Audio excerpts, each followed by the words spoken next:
How hard you should plunge to be effective but avoid damage is controlled firm pressure with steady rhythm. Use firm, controlled force rather than violent pushes or shallow tapping to clear a porcelain fixture without cracking it. Position the plunger so the cup fully seals around the drain or over the obstruction and maintain that seal throughout each stroke.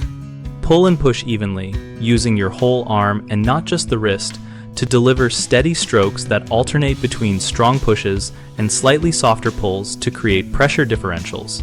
If water is close to the brim, reduce stroke length to avoid splashing and pause to scoop excess water into a bucket if needed.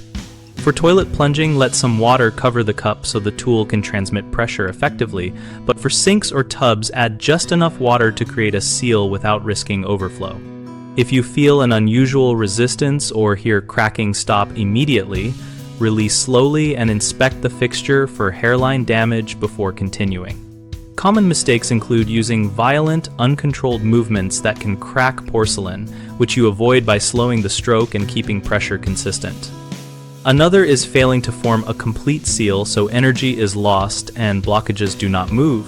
Reposition until the cup fully contacts the surface and maintain even pressure.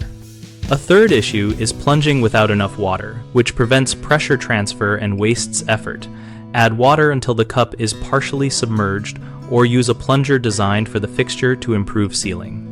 We run bighomeprojects.com to connect homeowners with local contractors and to help contractors find work relevant to projects like this. We host a discussion community where people share tips, ask questions, and compare techniques so our members can learn from real experiences.